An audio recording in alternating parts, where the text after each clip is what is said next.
आज है 21 नवंबर 2023 दिन मंगलवार। नमस्कार, सुप्रभात। न्यूज छत्तीसगढ़ में आपका बहुत बहुत स्वागत है। इससे पहले आप छत्तीसगढ़ के कौन से जिले से न्यूज को देख रहे हैं, कमेंट में हमें जरूर बताइए। साथ ही डेली अपडेट रहने के लिए चैनल को सब्सक्राइब जरूर करें। छमाही परीक्षा में 80% पाठ्यक्रम से पूछे जाएंगे प्रश्न। 9 दिनों की लंबी छुट्टी के बाद सोमवार से स्कूल दोबारा खुल गए। छुट्टी के बाद पहले दिन 70 से 75% छात्र पढ़ने के लिए स्कूल पहुंचे। स्कूल की छमाही परीक्षा की तिथि निर्धारित है। अगले महीने यानी 7 दिसंबर से छमाही परीक्षाएं शुरू होंगी। छमाही परीक्षा में 80% पाठ्यक्रम से प्रश्न पूछे जाएंगे। स्कूल में 80% पाठ्यक्रम की पढ़ाई करवाना जरूरी है। चुनाव और दशहरा दीपावली की छुट्टियों के कारण स्कूल में 65 से 70% तक कोर्स पूरा हुआ है। छमाही परीक्षा शुरू होने में अभी 16 दिन शेष हैं। इन्हीं 16 दिनों में 2 रविवार और गुरु नानक जयंती यानी 3 दिन की छुट्टी पड़ रही है। जल जीवन मिशन योजना में अधिकारियों की मनमानी।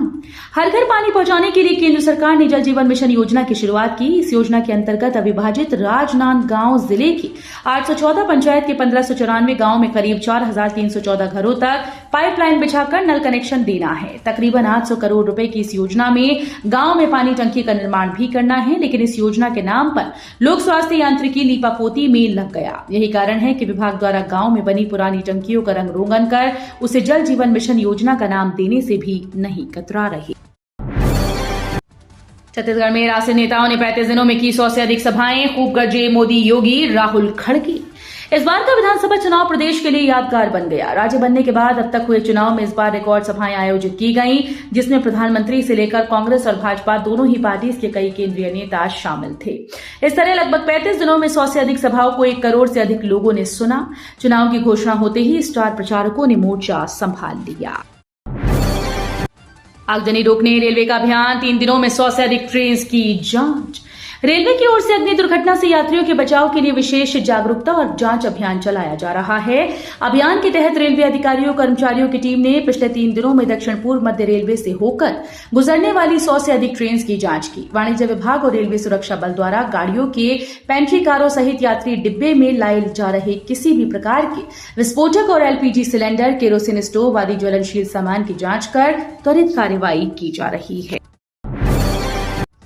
100% राशन खत्म होने के बाद भी नहीं मिल रहा stock. One nation one card की सुविधा राशन दुकान संचालकों सहित हितग्राहियों के लिए भी परेशानी का सबब बन गई है। हालात ऐसे हैं कि पोर्टेबिलिटी की सुविधा के बाद अतिरिक्त आवंटन 75% स्टॉक वितरण के बाद देने का दावा किया जा रहा है, लेकिन दुकानों से 100% वितरण होने के बाद भी दुकान संचालकों को अतिरिक्त आवंटन जारी नहीं किया जा रहा। इसकी वजह से दुकान संचालकों को दिया गया पूरे 1 माह का राशन मात्र चंद दिनों में खत्म होने जा रहा है। वहीं सारा सिस्टम ऑनलाइन होने के बावजूद राशन खत्म होने के बाद भी मॉड्यूल में राशन शेष दिखा रहा है, जिसे हर महीने की 10 तारीख के बाद अपडेट करने का दावा किया जा रहा है। छत्तीसगढ़ की 90 सीटों पर 3 दिसंबर को मतगणना। ऐसी होगी काउंटिंग प्रक्रिया। छत्तीसगढ़ में 2 चरणों में हुई मतदान की प्रक्रिया पूरी होने के बाद ईवीएम को स्ट्रांग रूम में रख दिया गया। अब 3 दिसंबर को इन ईवीएम को खोला जाएगा और प्रदेश में नई सरकार की स्थिति स्पष्ट हो जाएगी। पहले चरण में 20 सीटों पर चुनाव करवाए गए, वहीं शेष 70 सीटों पर शुक्रवार को मतदान हुआ। अब 3 दिसंबर को मतगणना के साथ ही प्रदेश की 90 सीटों पर स्थिति साफ हो जाएगी। स्वामी आत्मानंद अंग्रेजी माध्यम स्कूल में शिक्षकों की कमी, विद्यार्थियों की पढ़ाई हो रही प्रभावित।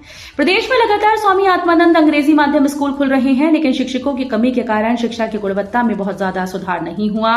पिछले 4 वर्षों से स्वामी आत्मानंद स्कूल में पढ़ाई हो रही है। हर वर्ष विषय के शिक्षक बदल रहे हैं। स्वामी आत्मानंद अंग्रेजी माध्यम स्कूल निजी स्कूल से बेहतर शिक्षा देने के मकसद से शुरू किए गए थे, लेकिन स्कूल में शिक्षकों की कमी की वजह से निजी स्कूलों को टक्कर दे पाना मुश्किल लग रहा है। मतदान के बाद जीत हार पर लगने लगे दांव। चौक चौराहों पर चुनाव की चर्चा। छत्तीसगढ़ का विधानसभा चुनाव खत्म हो गया, लेकिन अभी भी चुनाव को लेकर चर्चा और चकल्लस का दौर जारी है। चुनाव होने के बाद हार जीत को लेकर सूरजपुर शहर में सटोरिये भी सक्रिय हो गए। विधानसभा मतदान के बाद अब जीत हार के कयास लगने शुरू हो गए और इसके साथ ही प्रत्याशियों पर दांव भी लगने लगे। चुनाव लड़ रहे उम्मीदवार और राजनीतिक दल अपने समर्थकों से क्षेत्रवार मतदान व वोटों के आंकड़ों को जुटाने में लग गए हैं, तो कहीं धोखे व पाला बदलने की खबरें भी सामने आ रही हैं। शासकीय कॉलेजेस में प्रयोगशाला परिचालक, चौकीदार समेत कई पदों की भर्ती नए वर्ष में। राज्य के शासकीय कॉलेजेस में प्रयोगशाला परिचालक, चौकीदारी भत्ते समेत अन्य पदों पर भर्ती होनी है। इन पदों में भर्ती के लिए आचार संहिता हटने के बाद समय सारणी जारी की जाएगी। अधिकारियों ने बताया कि भर्ती परीक्षा नए वर्ष में होगी। इन पदों पर उम्मीदवारों का चयन लिखित परीक्षा के माध्यम से किया जाएगा। इसके लिए पिछले दिनों पाठ्यक्रम जारी किए जा चुके हैं। प्रतिशत सीटों पर कांग्रेस के बागी बिगाड़ सकते हैं 75 पार का समीकरण। विधानसभा चुनाव में कांग्रेस और भाजपा के बागी और भीतरघाती सीटों का समीकरण बिगाड़ सकते हैं। दोनों पार्टीज की समीक्षा बैठकों में ये फीडबैक मिला। इसमें सबसे अधिक नुकसान कांग्रेस को हो रहा है। इसमें कांग्रेसियों की धड़कनें बढ़ी हुई हैं। 20 बागियों में 12 कांग्रेस और 8 भाजपा की हैं। इनके अलावा 15 सीटों पर कांग्रेस को भीतरघातियों से भी नुकसान पहुंचने की आशंका है। इस तरह कांग्रेस को 27 सीटों पर नुकसान हो रहा है, जिससे कांग्रेस का 75 पार का दावा सिमटता नजर आ रहा है। अब सिम्स में सभी महिला मरीज होंगी प्रथम तल में।